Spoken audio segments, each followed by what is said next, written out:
Hello there YouTube, welcome to EGPN. I am your host Faceless03 and today we're doing another video of Armory. In today's video I'm going to be showing you the build I use for Trials of Osiris, and I'll be showing you two types of builds because throughout the entire Trials of Osiris matches I changed up depending on the type of environment I was doing and depending on the type of players I was facing.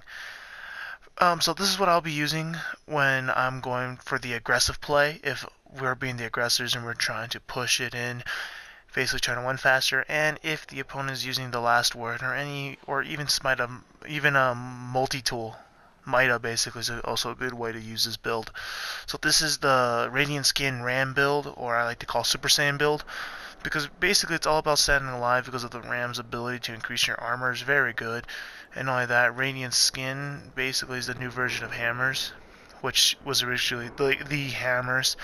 Basically what it does is that when active, Radiance reduces the incoming damage. Combined with Ram, it takes at least two headshots with a sniper rifle, including 1,000 yard stare to knock me out, I believe, the last time I checked. Other than Fireborn, which is honestly the one thing everybody always says you have to use Fireborn when you're in trials.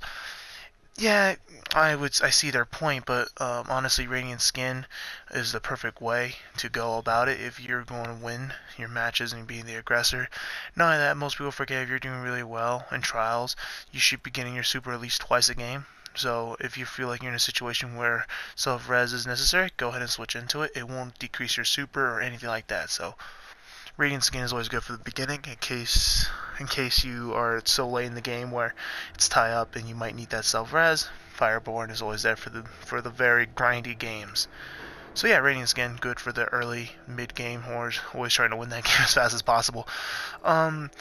Viking's Funeral and Touch of Flame stays the same. It's just, and also Flame Shield, simply because Flame Shield makes you harder to kill with Radiance, of course, and with the Ram also making you a lot better.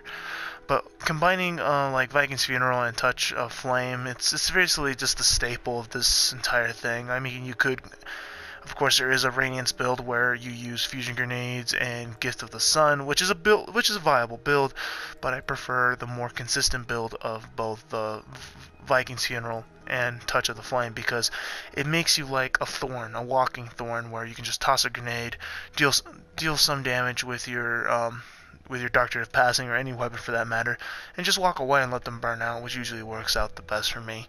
And I have gone Super Saiyan several times, beating opponents down. And I'll be calling this build Super Saiyan most often in some of my videos, just because that's basically what it is. Now let's go with the signature piece that combines with that. Will be in fact the Ram. It got sort of debuffed, like it got sort of nerfed pretty kind of badly, because when you used to self-res back in year 1, this is what I heard, of course, from my friends who played during year 1. If you were to get sniped in Trials of Osiris when you respawn, you had the Ram helmet, you would survive. Nowadays, it's very difficult for you to survive that. It is possible, but only with mid-impact snipers. But even then, even with mid-impact snipers, you shouldn't really die so much. But if players who are not sniping the head are just shooting you like crazy when you respawn, this does come in handy. Maybe not for the rest snipe, but for like a swarm of shooters. Not only that, I've survived so many situations with this helmet that it really works. We don't care about the whole Voidwalker triggers lifesteal, even though that is a build on its own, which I will be covering soon. But right now I'm just going to cover my Trials of Osiris build. So yeah, there's that. Now you're probably asking, okay, this deck is hyper aggressive. Basically, you want to be the aggressor. Best gun to use for that is the Doctrine of Passing. It's literally for me the best auto rifle in the game, simply because of its maxed out rate of fire. Very little impact, but makes up for it because of its rate of fire and its magazine size. And usually you can debate between either small bore or brace frame. I usually switch back and forth. I do prefer brace frame more. Yeah, it makes my magazine size 54, but because of that high stability, I can aim for the head, and it allows me to outshoot. Well, it already outfires last word, but I can kill them before the last word can kill me as long as I'm aiming for the head. And with stability, that's usually the best way to go. I look at it almost like a pulse rifle type of way. Brace frames always. If you want small bore over brace frame, then go for it. You'll still get like almost the exact same amount of of success. I just prefer brace frame because in case I go up against the last word, this is the best thing to use because I can aim for the head a lot easier. You know what I mean? For the scopes, doesn't really matter. All these scopes fuck up with the stability and all that, so I'd rather just stick with the one we got. This weapon gets more accurate the longer it's fired. That's basically very, very good, especially with brace frame.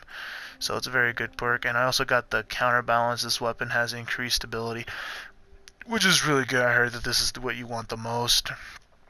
And honestly, it's what makes the gun very strong. Sadly, I don't got the adept version, so if you happen to be the last guardian standing, it'll be a lot better. But that's okay. If you get the adept version, even better, go for that. If not, the standard one, mainly with counterbalance, is the best one to go with.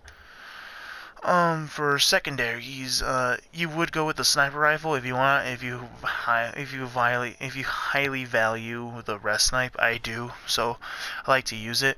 But the more and more I've been realizing, the more aggressive I become, I would go with a shotgun, mainly party crasher. Apparently, the nerf to shotguns wasn't as big as we thought. A lot of people still use it as the primary. Occasionally, I do, in case I'm going for the Russian. So basically, depending on what I'm looking at, if I'm looking at a pulse rifle or last word sniper combo, I would usually go into the 1,000 yard stare, Doctor of Passing combo, or hell, even the reflection sum combo, which is what I prefer a lot myself as well. But if I'm being the pure aggressor, the main build I will go with is the Doctrine of Passing combined with the Party Crasher. Best thing. Exotic slot, Truth. Always Truth for trials. Yes, Bad Juju can always be a good option for the exotic, so is Red Death. Well, not really Dark Death, it's got kind of weaker because of the nerf that pulse rifles got, even though it's not that bad. Like Bad Juju's relevant still, Grass and Malok's still relevant. But you want your exotic slot to be Truth because Truth helps you win the game. You can be the last guardian standing and you can win the entire game with Truth. Believe it or not, you want to win the game in the heavy round, because once you win that heavy round, you break the opponent's spirit. Because if your opponents win the heavy round, like I said in my last video, when I was using the Dragon's Breath, when I was using the Stag Self-Res combo, Last Guardian Standing combo, you want to win the heavy round because that usually hurts the opponents. Truth does it better than Dragon's Breath. Have Dragon's Breath go ahead and try it out. Not as viable as Truth, but can give you the same results, but not as much as Truth can. So basically that. Now, basically, like I said, you want to focus heavily on basically your stats and how you want to do it. You want to get your Super Saiyan as fast as possible, so go for a high intellect. And if we were playing Voidwalker with the lifesteal trigger to use to run to its full potential, then I would say focus heavily on strength and intellect. But because we're using it only because it increases the armor and helps out a lot with Radiant Skin, we are going to increase the discipline more, so your grenades could be utilized to its full potential, especially with their multiple teammates. So basically, again, we're going with high discipline, high intellect, with a little bit of strength, just so you can still get those melee hits going. So basically that's the whole idea of the build. You just want to basically increase your armor and increase your chances of actually surviving and winning a lot more matches with Super Saiyan. So that's the whole point of the entire sides. Again, you want to go for gauntlets or whatever that increases the reload speed of any weapon you have, or carry anything, or get any chest piece or gauntlets or anything like that increases the ammo for sniper. Or in this case, I highly suggest getting something for a rocket, so your Truth can have 4 shots instead of 3. But I currently do not have that, so I have to go with what I got. But so far I'm doing alright with what I got. So it's a good build all in all. And yeah, guys, if you don't have the Doctor of Passing, then a good replacement sadly doesn't really exist. But if you want to go with a build, you want to go hyper aggressive, you don't have Doctors of Passing, maybe Hard Light and Monte Carlo would be a good idea. The only problem is you're going to have to switch in between rounds to the Truth when it comes to that. Or you can play more control based and utilize the Reflection Sum or any pulse rifle of this caliber, or the Bad Juju archetype, or the No Time to Explain archetype. Either one of these versions are good. Red Death archetype is not really viable anymore unless you have a particular build set up for it, which I'll most likely be discussing the moment I get a Red Death weapon. But yeah, that's about it for this build, guys. I hope you enjoy. I did almost went undefeated. The only problem was is that I had to go to sleep because of work came in the way, so I couldn't stay long enough online in order for me to go flawless. I had to go to sleep. But this particular build really helped out a lot, and I hope you guys enjoy the video and give this build a try for next trials. For next trials, I'll probably post up my armor the moment I figure out what the map is, so I can better equip myself. Because the last time when I was talking about my last Guardian standing, it turned out to be a very, very aggressive map. So that build really did not suited that particular map. Last map, of course, the Stag build turned out to be pretty good. But of course, I utilized the Ram more than anything else.